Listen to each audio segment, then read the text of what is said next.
Good morning. आज आप लोग को क्लास 10th का ठीक है ऊर्जा चैप्टर, क्लास 10th में एक चैप्टर है फिजिक्स में ऊर्जा। आज हम उस चैप्टर को आप लोग के बीच में ठीक है लेकर आए हैं। समझिए ऊर्जा का मतलब क्या होता है। सबसे पहले समझिए ऊर्जा का मतलब क्या होता है। तो ऊर्जा का मतलब होता है कार्य करने की क्षमता। जो हम लोग काम करते हैं, जैसे अभी आप लोग को हम पढ़ा रहे हैं तो हमें पढ़ाने के लिए हमारे शरीर में ऊर्जा की ज़रूरत है। मान लीजिए अगर हम खाना नहीं खाएंगे, अगर हमारे पास अगर शक्ति नहीं रहेगी तो क्या हम आप लोग को पढ़ा पाएंगे? नहीं पढ़ा पाएंगे। तो आप लोग को पढ़ाने के लिए जो हमारे पास में ऊर्जा यानी जो एनर्जी होती है, पावर, उसी एनर्जी के बारे में इस चैप्टर में पढ़ना है। ध्यान रखिएगा, एनर्जी यानी ऊर्जा। ऊर्जा एक अदिश राशि है। ऊर्जा एक अदिश राशि है। चैप्टर शुरू करने से पहले आपको हम थोड़ा बतला दें, E बराबर mc²। ये ऊर्जा का प्रतिपादन आपको जब इंटर क्लास में जाएंगे तो एक फार्मूला मिलेगा, E = mc²। ये एक फार्मूला है। इसी फार्मूला के अंतर्गत ठीक है इंटर क्लास में ढेर सारे क्वेश्चन को प्रूव किया जाता है। लेकिन हम लोग को अभी पढ़ना है क्लास 10th में ऊर्जा कार्य करने की क्षमता को ऊर्जा कहते हैं। ठीक है, ऊर्जा एक अदिश राशि है। ऊर्जा को न तो उत्पन्न किया जा सकता है, न ही ऊर्जा को विनाश किया जा सकता है।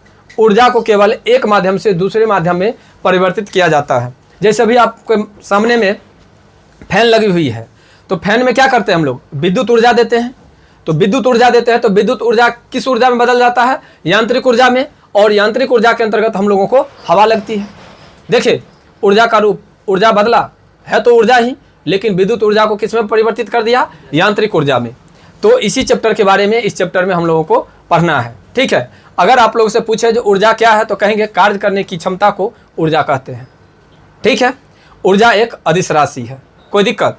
अब हम लोग पढ़ेंगे जो हम लोगों को ऊर्जा की कहाँ कहाँ पर ज़रूरत होती है और ऊर्जा क्या क्या है। तो देखिए, कहता है ऊर्जा के विभिन्न रूप हैं तथा ऊर्जा के एक रूप को दूसरे रूप में परिवर्तित किया जा सकता है। यानी हम पहले ही आपको बतला दिए, ऊर्जा को नष्ट नहीं किया जा सकता है। ठीक है, न ही ऊर्जा को उत्पन्न किया जा सकता है। ऊर्जा को केवल एक रूप से दूसरे रूप में परिवर्तित किया जाता है। जैसे आपको ऊर्जा के विभिन्न रूप का मतलब कि अभी विद्युत ऊर्जा है, यांत्रिक ऊर्जा है, स्थितिज ऊर्जा है। ठीक है, सब तो ऊर्जा का ही एक रूप है, लेकिन नाम अलग अलग है। तो हो गया ना, ऊर्जा के विभिन्न रूप हैं। बात समझ में आ गई? कहता है तथा ऊर्जा के एक रूप को दूसरे रूप में परिवर्तित किया जा सकता है, न कि नष्ट किया जा सकता है और न ही उसको उत्पन्न किया जा सकता है। देखिए, कहता है ऊर्जा का स्रोत एक लंबी अवधि तक सुविधाजनक रूप से ऊर्जा की पर्याप्त मात्रा प्रदान करता है। ऊर्जा का स्रोत, अगर मान लिया जाए, अगर हम लोगों के लिए ऊर्जा का स्रोत क्या है? भोजन। तो क्या अगर आज भोजन अगर 5 किलो कर लेंगे तो क्या 5 किलो ऊर्जा मिल जाएगी? नहीं। ऊर्जा का एक लंबा प्रोसेस है। लंबा प्रोसेस का मतलब क्या? धीरे धीरे हम लोग ऊर्जा के स्रोत को ग्रहण करते हैं, भोजन हल्का हल्का करते हैं। जैसे हल्का हल्का भोजन ग्रहण करते हैं तो हल्का हल्का हमारे शरीर में ऊर्जा आती है और ऊर्जा आती रहती है और हम लोग कार्य करते रहते हैं, है कि नहीं? तो वही कहता है ऊर्जा का स्रोत एक लंबी अवधि तक सुविधाजनक तरीके से। सुविधाजनक तरीके का मतलब कि आप सोए हुए हैं और खाना खाते रहेंगे तो काम करेगा? नहीं करेगा। अब मान लीजिए पढ़ने का भी एक सिस्टम है, अगर उस सिस्टम से नहीं पढ़ेंगे तो क्या अध्ययन हो पाएगा? तो सुविधाजनक का मतलब वही हुआ। ठीक है, अब देखिए, कहता है जो ऊर्जा की आवश्यकता कहाँ कहाँ पर होती है। ऊर्जा जो हम लोग उत्पन्न, मतलब ऊर्जा जो हम लोगों की ज़रूरत होती है तो कहाँ कहाँ पर? तो एक, खाना बनाने के लिए। जहाँ पर खाना बनाते हैं तो मान लीजिए अगर लकड़ी पर बनाते हैं तो लकड़ी चाहिए ना, अगर गैस पर खाना बनाते हैं तो गैस चाहिए ना। तो गैस क्या है? भोजन बनाने के लिए ऊर्जा का काम करता है। अगर लकड़ी पर खाना बनाते हैं तो लकड़ी वहाँ पर क्या ऊर्जा प्रदान करती है? समझ रहे हैं ना। दूसरा कहता है प्रकाश उत्पन्न करने के लिए। मान लीजिए ऊर्जा की आवश्यकता, अभी जो आप लोग देख रहे हैं लाइट है, बोर्ड चल रही है, ये सब के लिए क्या चाहिए? बिजली। तो बिजली जो है इसके लिए या प्रकाश उत्पन्न करने के लिए है। तो बिजली भी एक प्रकार का ऊर्जा है ना। अभी अगर बिजली खत्म हो जाए तो क्या ये सब चल पाएगा?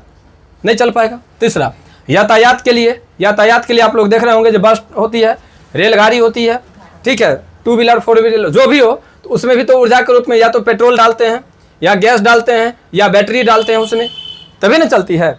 अगर ई रिक्शा भी चल रही है हमारे इधर, तो ई रिक्शा में क्या लगता है? बैटरी। तो फिर बैटरी को चार्ज करते हैं यानी उसको ऊर्जा देते हैं। अगर जो गाड़ी डीजल पर चलती है उसको डीजल देते हैं, जो गाड़ी पेट्रोल पर चलती है उसको पेट्रोल देते हैं। तो उस गाड़ी के लिए जो डीजल दिए तो डीजल उसके लिए ऊर्जा है, जो गाड़ी पेट्रोल पे चलते है उसके लिए पेट्रोल उसका ऊर्जा है।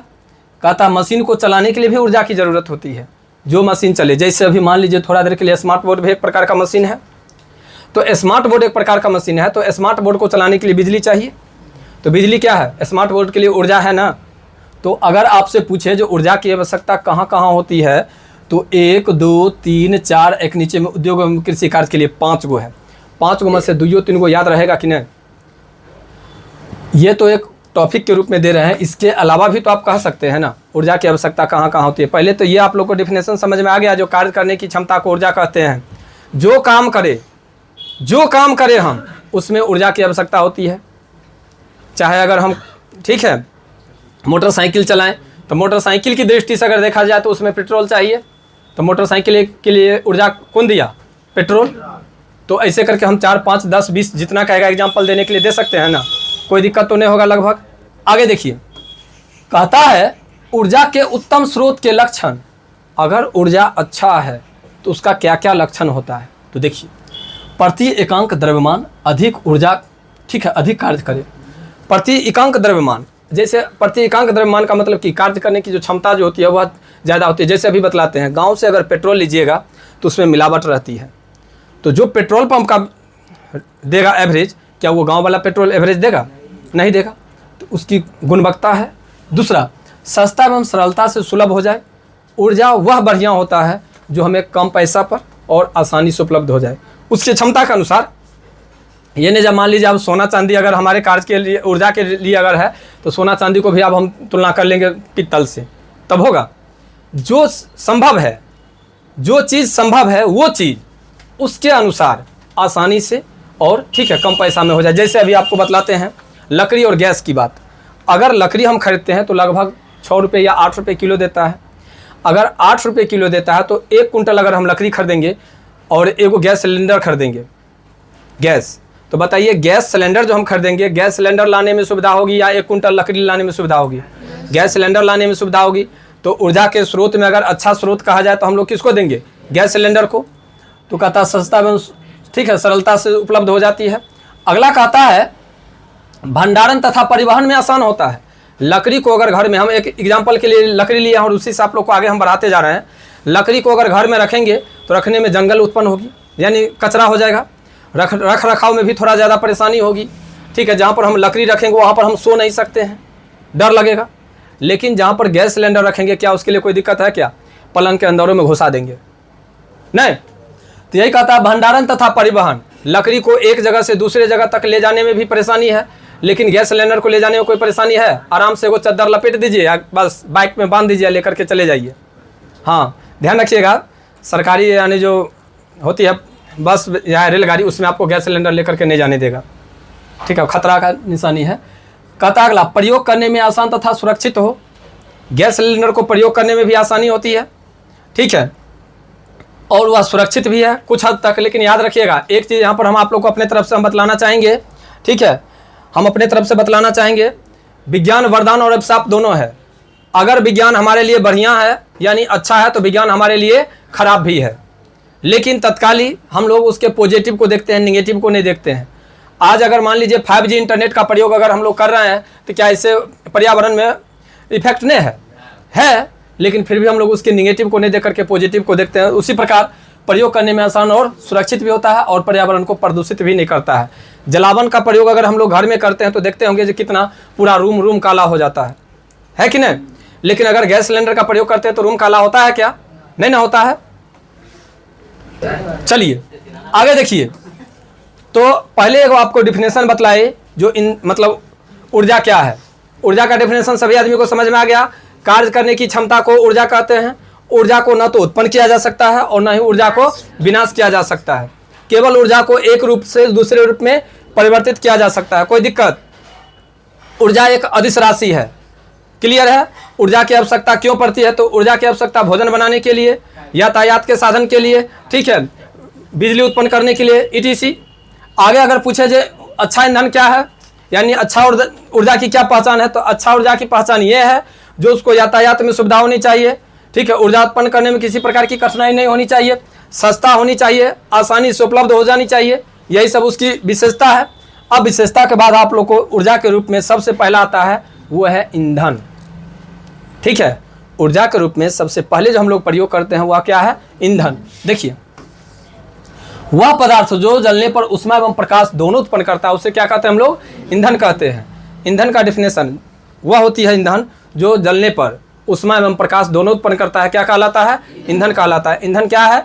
तो जो जलने पर ऊष्मा एवं प्रकाश दोनों उत्पन्न करता है उसको हम लोग क्या कहते हैं? ईंधन कहते हैं। देखो अच्छे ईंधन की क्या क्या पहचान है? सो उच्च कैलोरीफिक माप यानी उच्च तापमान देता है। उसके बाद अधिक धुआं या हानिकारक गैस उत्पन्न नहीं करता है, ठीक है। अगला उसके बाद कहता है मध्यम ज्वलन ताप होना चाहिए। जलने की क्षमता जो होनी चाहिए वह मध्यम होनी चाहिए, जल्दी समाप्त नहीं होनी चाहिए, उसको हम लोग अच्छा ईंधन कहते हैं। देखते होंगे अगर हम लोग लकड़ी का प्रयोग करते हैं तो ज़्यादा ईंधन इन्वेस्ट होता है कि नहीं? लेकिन गैस सिलेंडर का प्रयोग करते हैं तो ईंधन की बचत होती है, क्योंकि गैस सिलेंडर के लिए एक चूल्हा आता है और चूल्हा में एकदम सिस्टमेटिक ढंग से वैज्ञानिक दृष्टिकोण से चूल्हा बनाया हुआ रहता है। तो उसमें जैसे ही हम लोग अगर चूल्हा चालू करते हैं उतना ही निकलती है उसमें से ऊष्मा जितना उस बर्तन की ज़रूरत है, उसी ढंग से हम लोग प्रयोग भी करते हैं। अगर वही लकड़ी का प्रयोग करते हैं तो ज़्यादा हम लोग का लकड़ी इन्वेस्ट हो जाता है और ठीक है खर्चा भी ज़्यादा पड़ जाता है। तो अच्छे ईंधन की कितनी विशेषताएं? अभी तत्कालीन नीचे भी है लेकिन तत्कालीन 3। उच्च कैलोरीफिक माप, अधिक धुआं या हानिकारक गैस उत्पन्न नहीं करते हैं, मध्यम ज्वलन ताप होना चाहिए। अगला सस्ता व आसानी से उपलब्ध हो जाना चाहिए, आसानी से जले, ये नहीं जो उसमें फूंक मारते रहिए और वह जलने के लिए तैयार ही नहीं हो, क्या उसको हम लोग अच्छा ईंधन कहेंगे?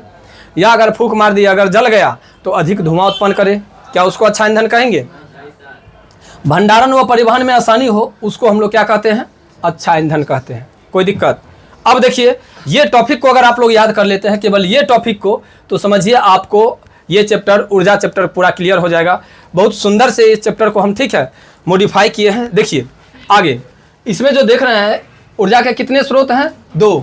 एक है पारंपरिक स्रोत, एक है ठीक है गैर पारंपरिक स्रोत। गैर कहिए इसको, ये जो दिया हुआ वैकल्पिक, वैकल्पिक नहीं पढ़िएगा, इसको पढ़िएगा गैर, गैर में बेटर रहेगा। देखिए पारंपरिक ऊर्जा के स्रोत जो होते हैं जो सदा से हम लोग जानते आए हैं उसमें है जीवाश्म ईंधन, तापीय विद्युत संयंत्र, जल विद्युत संयंत्र, जैव मात्रा जिसको हम लोग बायोमास कहते हैं, एक है पवन ऊर्जा। पहले इसको बारी बारी से देखिए। सबसे पहले आप लोग को हम बतलाते हैं कोयला और पेट्रोलियम के बारे में। आज से हजारों करोड़ों वर्ष पहले प्रकृति आपदाएं हुई। प्रकृति आपदा का मतलब क्या? भूकंप, ज्वालामुखी का उद्गार इत्यादि। तो उस भूकंप के कारण क्या हुआ, जो पृथ्वी पर के जो जीव जंतु थे वह दब गए। पृथ्वी पर का जीव जंतु कहिए चाहे पेड़ पौधा कहिए, तो पृथ्वी पर का जो जीव जंतु था ये, या पृथ्वी पर का जो पेड़ पौधा था वो जमीन के अंदर दब गए। जब जमीन के अंदर दब गया तो न उन्हें ऑक्सीजन मिला, न वहाँ पर सूर्य का प्रकाश मिला। तो दोनों के अभाव में वह धीरे धीरे धीरे धीरे धीरे धीरे परिवर्तित हो गया। वो किसमें? जीवाश्म ईंधन में। किसमें परिवर्तित हो गया? जीवाश्म ईंधन में। उसके बाद कहता तापीय विद्युत संयंत्र, ये बिजली उत्पन्न करने की बात आती है। पानी को एक जगह गर्म मतलब इकट्ठा करके बॉयलर के द्वारा ठीक है टरबाइन के द्वारा जो उत्पन्न करता है उसको तापीय विद्युत संयंत्र कहते हैं। जल विद्युत संयंत्र है, एगो है आपको जैव बायोमास। बायोमास में देखते हैं ना पेड़ पौधा को सबको जो एक जगह गला करके उसके बाद बनाया जाता है गोबर गैस, देखे हैं। उसके बाद पवन ऊर्जा, जहाँ पर जो एक भी घर द्वार नहीं रहता है वहाँ पर एक टावर के जरिए ठीक है टरबाइन सेटिंग करके तब उत्पन्न किया जाता है। तो ये हम लोग पहले से अभी तक करते आए हैं। ये पारंपरिक सब जानता है इसके बारे में। एक देखिए गैर पारंपरिक, गैर पारंपरिक जो है ये है सौर ऊर्जा जो हम लोग बनाए हैं। सौर ऊर्जा के अंतर्गत सोलर कुकर और सौर पैनल ये बना हुआ है। सौर पैनल अभी बहुत ज़्यादा चल रहा है आपको, ठीक है। सरकार इसके लिए सब्सिडी भी दे रही है, सरकार इसके लिए सब्सिडी दे रही है। आप सौर पैनल लगवाइए। जैसे एक बैटरी हमारे पास जो अभी चल रहा है पैनल, ऐसा सेटअप अगर लीजिएगा तो 1.5 लाख रुपया लगेगा आपको। 1.5 लाख रुपया में आपको ठीक है 50% सरकार का रहेगा और 50% आपका रहेगा, यानी 75,000 रुपया आपको सधाना है।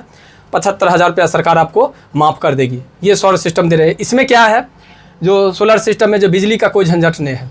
हल्का भी अगर धूप निकल गया हल्का भी तो वो चार्ज कर लेगा। अगर आपके पास अगर बच जाता है, जैसे मान लीजिए अगर हम लिए हुए हैं 2 KB के लिए और 2 KB में हमें 1700 अगर ख़त्म हुआ, 300 बच गया अगर, तो 300 हम सरकार को दे देंगे।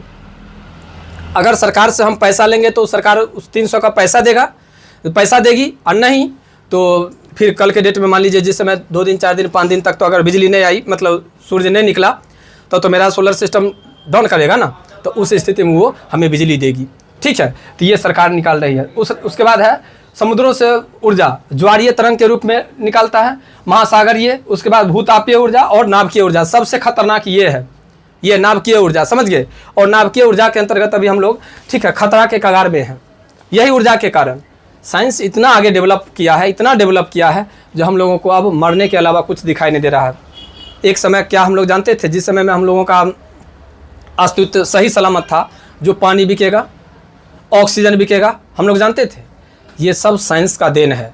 देखते होंगे हमारे स्थल पर का यानी पृथ्वी पर का ऐसे ढेर सारे जीव जंतु हैं जो मर गए, ढेर सारे नए नए बीमारी हम लोगों के लिए उत्पन्न हो गया है। तो ये सब किसका देन है? साइंस का देन है। बताइए, यहाँ तक में कोई आदमी को कोई दिक्कत है क्या? किसी स्टूडेंट को? नहीं तो इतना तक रहने दीजिए।